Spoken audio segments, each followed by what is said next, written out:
Bienvenue dans cette nouvelle vidéo. Donc, Bitcoin est en train de se rapprocher petit à petit des 100 000 dollars. Donc, on va voir les scénarios possibles et imaginables pour les prochains jours et les prochaines semaines sur Bitcoin. Et comme c'est un market review, je ferai aussi l'analyse de Ethereum et Solana juste ensuite pour voir les scénarios également sur ces deux altcoins.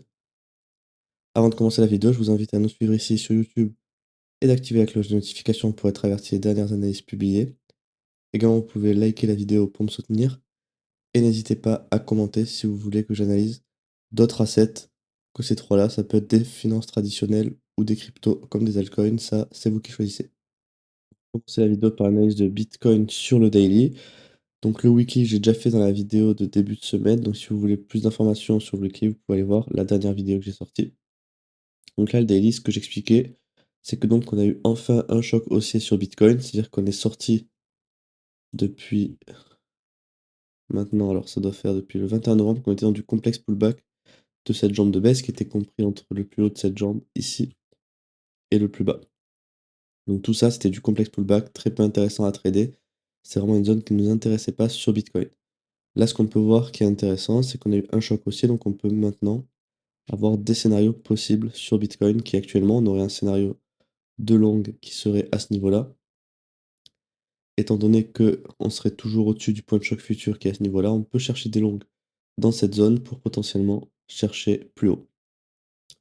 Moi, si je dois mettre un objectif, ce serait potentiellement le supply extrême de toute cette jambe de toute cette structure baissière.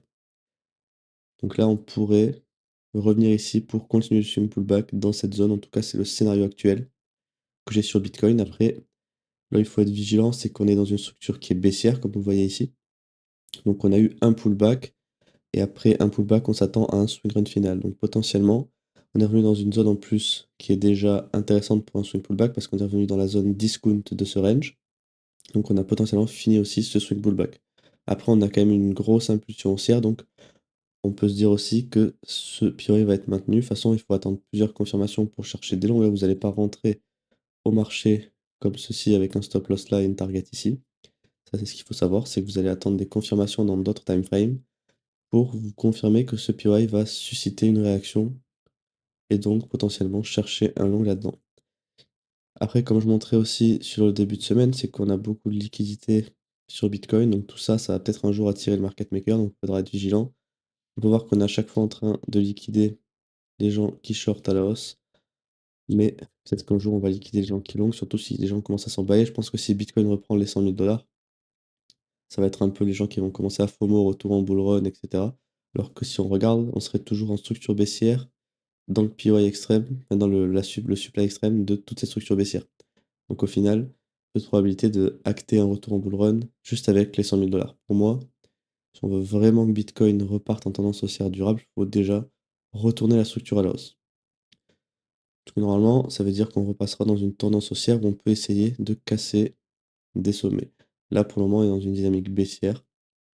On peut voir depuis le choc qui avait été fait à ce niveau-là, le choc baissier qu'on avait eu là. Donc là, c'est le premier choc haussier qu'on a depuis le choc baissier d'ici.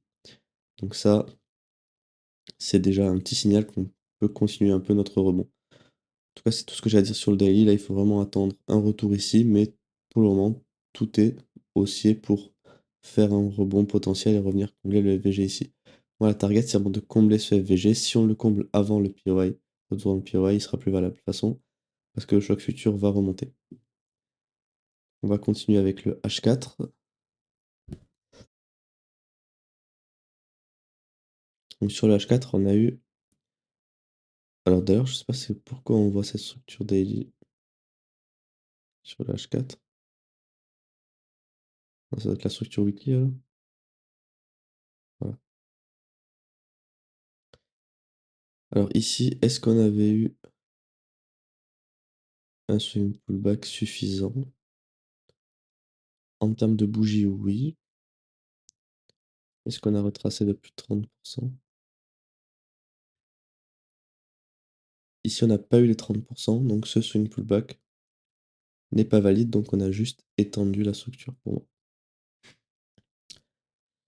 Donc là, on avait eu un POI que j'aurais pu tracer si on était là en temps réel.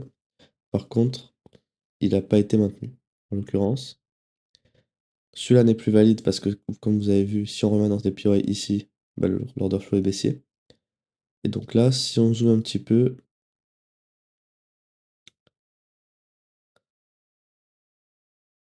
alors on n'a pas eu de PY ici, donc on n'a pas de PY actuellement sur Bitcoin. Donc là, voilà, la structure elle est comme ça. Donc si moi je dois avoir un scénario qui m'intéresse pour chercher des longues sur Bitcoin, en fait ce serait d'attendre qu'on revienne dans la zone discount, donc sous le niveau des 50%, comme pour combler déjà tous ces FVG. Celui-ci est déjà partiellement comblé déjà. Pour ensuite qu'on ait une mitigation de notre PY daily sur le H4. Là, on sera dans une zone intéressante pour chercher des longues, parce qu'on aura le PY daily plus la zone discount de cette structure qui est censée maintenir ce creux ici. Et une fois qu'on aura ça, je vais juste attendre qu'on ait un choc haussier. Idéalement, ce serait qu'on ait aussi une liquidation avec une grosse mèche de prise de liquidité avant de repartir à la hausse. Par exemple, on revient là, on range un petit peu, on fait une grosse mèche et après on repart comme ça. Avec un petit peu de création de FVG, l'idéal ce serait aussi d'avoir la création d'un POI du coup. Et là par contre, si on revient sur un POI, là ça peut être un setup de longue très intéressant, aligné H4 daily. Et en plus, quand on voit la market structure actuelle du H4, elle est intéressante pour chercher des longues. Contrairement à celle du daily qui est baissière, le H4 nous donne un peu plus d'indications pour chercher des longues. Et en H4, on a aussi une target qui peut être là, le PY daily. On peut déjà target notre weak high ici. Donc, si on a un long dans ce niveau-là, je pense que ça peut être vraiment risqué d'avoir déjà des targets ici. Après, on a les FVG en fait au sein du PY daily qui sont intéressants. Celui-ci partiellement comblé peut aussi être une target. Ça, c'est à vous de définir la target qui vous correspond. Il n'y a pas vraiment de règles pour les targets. Même si déjà, si on va sur ce sommet ici, il faudra être vigilant parce que le daily, lui, est toujours baissier. Donc on pourrait techniquement faire ça. Ça certes, ça a occasionné un rebond, mais juste un rebond. On va chercher la liquidité et après, hop, on repart en tendance baissière sur le H4 et sur le daily. Donc ça, il faudra être vigilant. En tout cas, moi, le scénario que je privilégie, c'est j'attends potentiellement un retour plus bas. Parce que, en fait, si on commence à faire un rebond ici, bah, il y a de fortes chances qu'on serve juste de liquidité plus tard pour revenir dans cette zone. En tout cas, là, ce qu'on voit, c'est que l'order flow est baissé. Donc, dans tous les cas, on cherche que des shorts. On n'a aucun PY à short, donc c'est pas intéressant. Et donc là, ce qu'il faut attendre dans tous les cas, c'est au pire qu'on vienne plus bas, attendre un choc haussier, parce que là, on est dans une structure haussière, vous aurez plus de chances que les shorts passent, que des longues passent que des shorts. Parce qu'au final, on est censé mettre fin au pullback au bout d'un moment. Tandis que la baisse, si vous commencez à shorter là, ça peut très bien déjà être la fin du swing pullback et hop, on repart. Donc il vaut mieux chercher des longues que des shorts. Mais pour chercher des longues, comme j'explique depuis le début, il faut attendre qu'on ait un choc haussier. Parce que sinon, on va faire du contre-tendance et vous allez vous faire éclater. Moi, le choc, pour moi, c'était la règle numéro 1 pour chercher des positions. Disons que si j'ai tout aligné mais que j'ai pas le choc, je prends pas la position. Donc c'est pour ça qu'il faut vraiment regarder les points de choc. Je vais faire un petit tour sur Bitcoin sur le M15 pour finir la vidéo. Donc sur le M15, on a la structure qui est alignée à la baisse comme ceci. On a eu un BOS à ce niveau-là. Donc là, on a eu un choc baissier avec un PY qui avait été créé ici, qui n'a pas été maintenu. Si on regarde, ouais, il n'a pas été maintenu.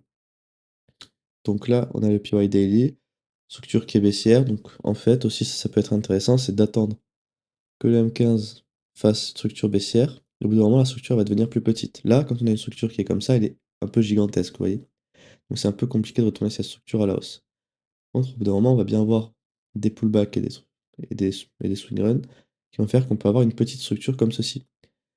Et si on se rapproche d'une zone de bottom et qu'on voit une petite structure comme ça, c'est beaucoup plus simple d'inverser une petite structure de cette manière que d'inverser une structure qui va être géante comme ça. Donc ça, c'est aussi un indicateur qui peut être intéressant. C'est quand vous arrivez dans une zone où vous cherchez des longues, mais que la structure M15, donc plusieurs timeframes en dessous, est baissière. Si la structure est petite, ça peut être un red flag parce que c'est plus simple d'inverser une petite structure qu'une grande structure. Si par contre, imaginons, ensuite là on fait une jambe de baisse ligne droite comme ça, vous allez avoir un swing pullback qui va être établi ici. Et donc si on revient là, vous avez une structure comme ça, c'est compliqué de retourner cette structure à la hausse. Il faudra vraiment qu'il y ait un gros momentum parce qu'on a une grosse structure qui va être baissière. Donc ça aussi, c'est un autre indicateur qui peut être intéressant sur, en tout cas, l'analyse structurelle. Sinon, c'est tout ce que j'ai à dire pour l'analyse de Bitcoin.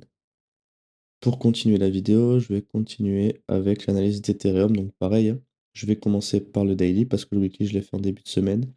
Donc si ça vous intéresse, vous pouvez aller voir la vidéo précédente. Donc là, pour moi, Ethereum, c'est exactement la même chose que Bitcoin. On a eu un choc haussier sur une grosse bougie, la création d'un POI ici qui a été faite. Donc on peut chercher des longues ici. Comme target, je dirais déjà cette zone de liquidité qui va nous intéresser et qui peut occasionner la fin de ce rebond. Après, on peut aussi target ici notre strong high. On commence à créer une chaîne de supply sur Ethereum. Si on regarde, on est en train de se faire rejeter par tous ces POI ici. Donc ça, il faut être vigilant. Ça peut être une zone qui peut être forte pour rejeter le prix, hein, parce que comme je vous ai montré, on est dans une structure qui est baissière, avec un BOS ici. Donc dans une structure baissière, on s'attend à ce que le swing pullback ait une fin pour run le low ici. Surtout que sur Ethereum, on commence à créer beaucoup de zones de liquidité, là également. Donc pour moi, quand je vois ça, ça a peu de chances que ce soit vraiment le bottom structurel qui va inverser la structure à la hausse. J'aurais préféré, par exemple, qu'ici on ait une grosse mèche là, pour repartir à la hausse. Ensuite, après, comme je dis, la liquidité, on n'est pas obligé de venir la chercher de suite. Peut-être qu'il y en a assez pour alimenter le futur mouvement haussier. Et qu'au final, celle-ci, on reviendra peut-être la chercher dans 1 ou 2 ans. Et donc, ça ne nous intéresse pas. Ça, c'est à prendre en compte. On ne peut pas tout baser sur la liquidité. Mais en tout cas, c'est des zones à prendre en compte de se dire qu'il y a quand même quelque chose derrière qui peut freiner les longs qu'on a là. Qui peut être potentiellement toute la liquidité à venir chercher. En tout cas, tant qu'on n'a pas ce sommet qui est pris, pour moi, on peut continuer de chercher des longues. L'objectif, c'est vraiment de chercher des longues pour revenir sur ce sommet et après, on verra ce qui se passe. Parce que sinon, ça va pareil, ça va nous créer une zone de liquidité au nord. Et quand on commence à créer des zones de liquidité au nord et au sud, on n'aime pas trop ça. Parce qu'au final, après, le prix il finit par faire 50-50. Il chasse un côté, il part vers un autre. Donc, c'est pas trop ce qu'on aime voir. On aime voir des mouvements propres. Donc là, l'idéal, c'est d'attendre un retour dans cette mitigation ici sur le H4. Sur le daily, pardon. Le H4, on va le faire tout de suite. Alors, sur le H4 sur Ethereum, alors, structure qui est toujours baissière, ouais. Donc là, on avait des POI à long qui n'ont pas été mitigate, qui sont plus valides. Par contre, on a eu encore un nouveau choc haussier. Donc il y a dû avoir un choc baissier entre temps ici, sûrement. Donc là, on a un POI valide qui est ici. Donc là, vous voyez, sur Ethereum, ça peut être un scénario intéressant. Par contre, la structure H4, c'est quoi ça? Est alignée, enfin, est baissière comme la structure daily, contrairement à Bitcoin qui lui est dans une tendance haussière. Par contre, sur Ethereum, la structure interne, elle est haussière. Donc la structure interne, si je devais la tracer, elle serait comme ça. Donc ça nous ferait un pullback intéressant proche de l'EQ de ce range. Donc pour potentiellement aller chercher ce high ici. Maintenant, ce qu'il faudra voir, c'est qu'on peut aller chercher ce high. L'idéal, ce serait de le casser pour retourner à structure H4 à la hausse. Mais on peut très simplement juste faire une grosse mèche et après repartir en tendance baissière. Donc là, c'est un scénario baissier à forte probabilité. Si on vient juste faire une prise de liquidité ici en H4 sans retourner la structure, pour moi, ce sera tout aligné pour repartir à la baisse. Là, si on zoome un petit peu, ouais, le PY il est bien valide. On peut target déjà cette zone ici. Et pourquoi pas celle-ci si on a un peu de momentum sur le prix, même s'il faut être vigilant, comme j'ai dit, par rapport à la structure de fond H4 qui est baissière. Par contre, la structure interne peut nous donner un peu de raison, on va dire, dans ce mouvement. Après, comme j'ai dit, là, on n'est pas sur le scénario le plus de probabilité. Vu que la structure interne est haussière comme ceci, il vaut mieux attendre un retour là proche du PY Daily pour faire la même chose que ce que je vous ai dit sur Bitcoin. Attendre une fin de la baisse avec une latéralisation, peut-être une prise de liquidité, et après on repart, on crée du PY, et là ça peut être des zones avec de fortes probabilités de trader sur ces PY, que d'attendre, enfin que de trader par exemple celui-ci, qui est dans la zone premium du range, donc premium parce qu'au final on paye cher, hein, parce qu'on est dans un pullback qui est ridicule, et surtout on commence à laisser du FVG aussi derrière, donc ça c'est des zones qui vont attirer le prix dans les prochains jours probablement. Donc il vaut mieux attendre qu'on ait vraiment un vrai swing pullback que trader forcément celui-là. C'est pas parce qu'on a un POI qu'on est obligé de le trader, on peut aussi faire le tri. Par exemple, vous pouvez mettre une règle que si on n'est pas en dessous du niveau des 50%, c'est des POI que vous n'allez pas trader. Ça peut être une règle comme une autre. C'est dans votre stratégie au backtest qu'il faut faire cette règle. Donc c'est tout ce que j'ai à dire pour l'analyse d'Ethereum, genre si j'ai pas oublié des trucs. Non. Donc c'est tout pour l'analyse d'Ether. Pour finir la vidéo, je vais faire l'analyse de Solana. Donc pareil, je commence par le daily. J'ai fait le weekly en début de semaine. Donc là, sur Solana, c'est pas exceptionnel ce que je suis en train de voir. Parce qu'on a eu un sub de la liquidité de notre strong high ici, sans réussir à clôturer au-dessus. Ça peut être un mouvement de prise de liquidité pour alimenter le futur mouvement baissier, surtout que la structure est baissière. Donc en fait, on a fait un swing pullback jusqu'au maximum d'où on pouvait aller. On a en plus rebalancé le FVG d'ici, donc ça, faut être très vigilant à cette zone. Par contre, le POI que j'avais tracé en début de semaine est toujours valide. On peut toujours chercher des longues ici, mais en tout cas, moi, quand je vois ça, c'est pas exceptionnel, donc il faut être très vigilant si vous cherchez des longues à ce niveau-là. Après, à mon avis, si on doit invalider le POI, ça va quand même être fait assez vite. On va pas essayer de trop traîner dans cette zone, mais à mon avis, il faut quand même faire attention. Parce que quand je vois ça, c'est pas du tout bullish pour le prix. Ensuite, sur le daily, c'est à peu près tout ce qu'il y a à dire. On a fait un pullback intéressant. On ne peut pas chercher de short tant qu'on n'a pas de choc baissier. Donc, tant qu'on ne casse pas les 135, 300. Là, on peut voir qu'on est en train de laisser du FVG. En termes de structure interne, on pouvait en voir une comme ceci, qui donc aurait été retournée à la hausse ici, ok. Je vais mettre le BOS à ce niveau-là. Ça peut être, on va dire, notre élément bullish sur le daily, qui nous ferait une structure interne haussière, donc potentiellement pour annoncer un retour à la hausse, donc une cassure de notre strong high à ce niveau-là. Sur le daily, la structure, là c'est ce que je vous dis tout à l'heure, elle n'est pas forcément énorme, comparé à ce qu'on a eu sur, par exemple si je vous montre Bitcoin, vous voyez la structure elle est beaucoup plus grosse, donc plus dur à retourner à la hausse. Sur Solana par contre, elle est plus petite, donc ça peut être un scénario comme ce que je vous disais tout à l'heure, qui peut être que c'est cette structure qu'on va retourner à la hausse parce que de toute façon, tout scénario est fait pour être invalidé, faut pas oublier, parce que sinon, ça veut dire que là, Solana, il baisserait sans jamais se retourner. Donc ça n'a pas de sens. On va bien un jour ou l'autre retourner une structure baissière à la hausse. Par contre, on ne va pas savoir quel jour c'est. Moi, là, ce que j'attendrai en tout cas, c'est vraiment vraiment on inverse la structure à la hausse avant de chercher des longues. Parce que là, si on cherche ici, il y a de fortes chances que le prix, en fait, juste par le fait qu'on est revenu à ce niveau-là, invalide tous les scénarios haussiers. Donc ça, il faut être très vigilant, ne pas forcément chercher des longues à tout prix.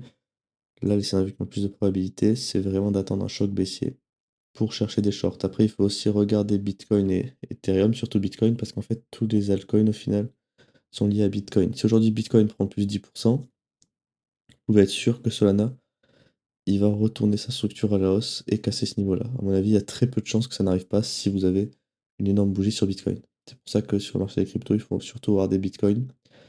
Parce que l'idéal, c'est d'avoir des scénarios alignés entre votre altcoin et Bitcoin.